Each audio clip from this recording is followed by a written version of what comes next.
بسم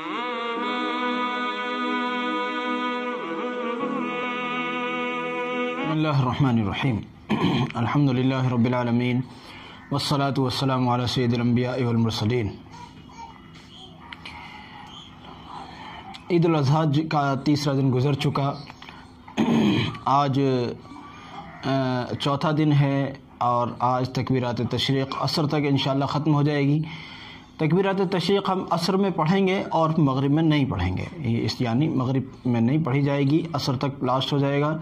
یہ بات میں نے ذکر کر دی۔ بہرحال میں ایک اور بات عرض کرنا چاہتا ہوں کہ ایک چیز ہوتی ہے ہمارے معاملات۔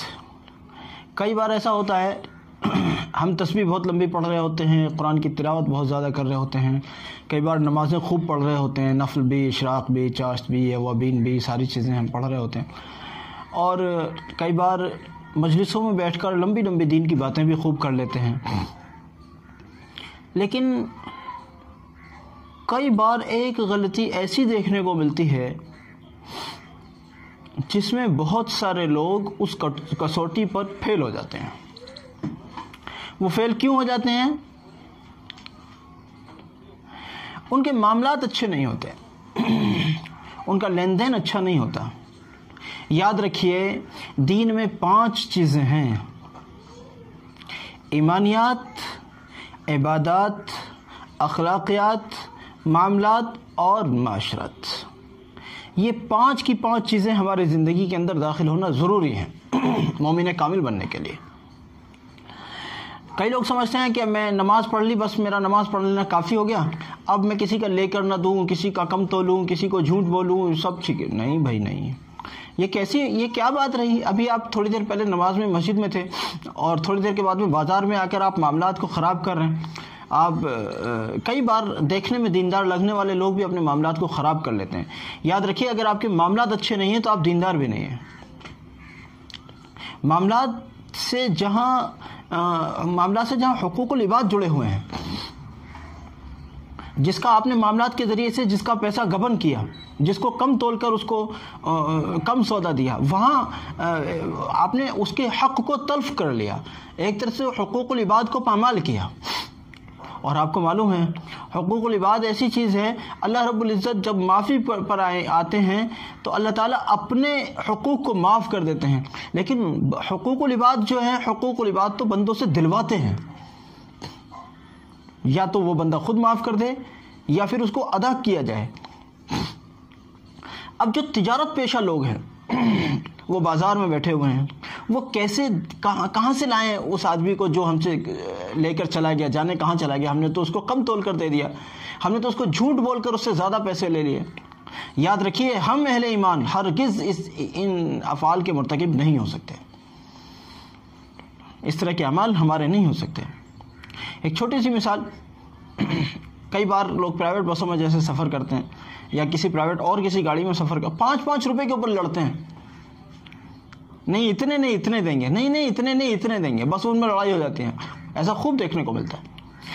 حضرت تھانوی رحمۃ اللہ علیہ کا ایک بڑا مشہور واقعہ ہے، ان کے یہاں ایک مرید ملنے کے لیے آئے جن کو انہوں نے خلافت بھی دی تھی،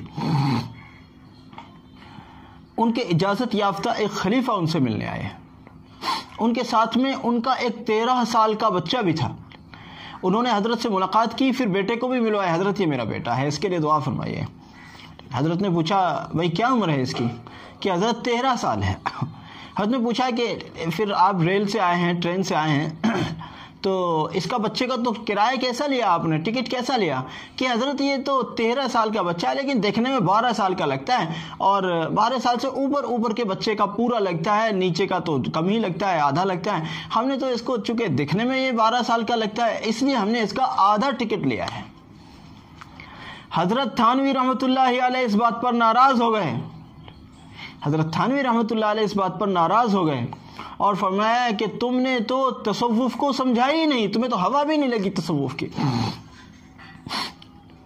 انہیں لگتا ہے کہ اس 12 سال کا بچہ تھا، انہوں نے آدھا ٹکٹ دے دیا، لیکن تمہیں تو پتا تھا کہ میرا بیٹا 13 سال کا ہے، تم نے چوری کیوں کی؟ تم نے حکومت کا آدھے ٹکٹ کے برابر مال کیوں غصب کیا؟ تم نے حکومت کے ساتھ خیانت اور چوری کا ارتکاب کیوں کیا؟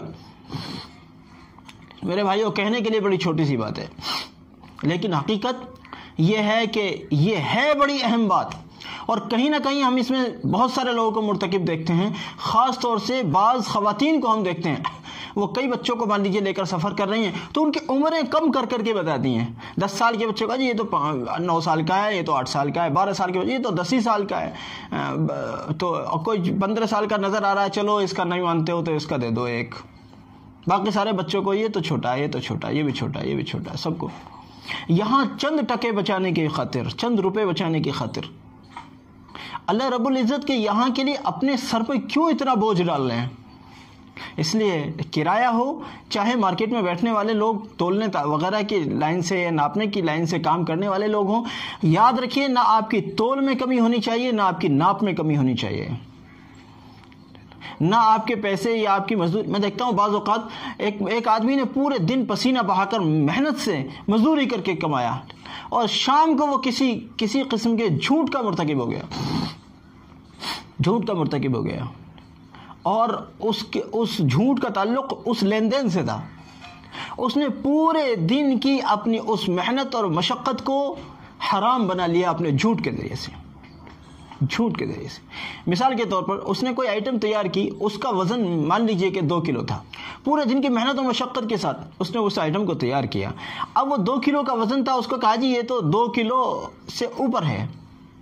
پورے دن تیار کیا محنت کر کے، اور یہ 2 کلو سے اوپر ہے والی بات، جبکہ جانتا تھا یہ 2 کلو ہے، اوپر نہیں ہے، 2 کلو سے اوپر ہے جی، ایسا کہہ کے اب وہ 2 کلو سے اوپر کا اس سے چارج وصول کر لیا. آپ نے اپنی روزی کو حرام کر لیا، جبکہ پورے دن کی محنت اور مشقت، سارے دیکھنے والے بھی کہنے میں کتنا حلال خور آدمی ہے، کتنی محنت و مشقت کرنے والا آدمی ہے، لیکن آپ کے جھوٹ نے اس ساری محنت و مشقت پر پانی پھیر دیا. اس لیے میرے بھائیو جھوٹ سے بچو، خیانت سے بچو، اور معاملات کی خرابی سے بچو. مسجد سے نکلے ہیں باہر کھڑے ہو کر جھوٹ بول رہے ہیں، مسجد سے نکلے باہر کھڑے ہو کر غیبت کر رہے ہیں، مسجد سے نکلے باہر کھڑے ہو کر کسی کو گالیاں دے رہے ہیں، مسجد سے نکلے کسی عورت کو تک رہے ہیں، اپنی گندی نگاہوں سے اس کو دیکھ رہے ہیں. استغفر اللہ، ایسا کیسے ہو سکتا ہے؟ مومن ایسا کیسے کر سکتا ہے؟ اس لیے اس طرح کے اعمال سے بچنا چاہیے. اللہ رب العزت میری بھی حفاظت فرمائے، آپ کی بھی حفاظت فرمائے. جزاکم اللہ. السلام علیکم.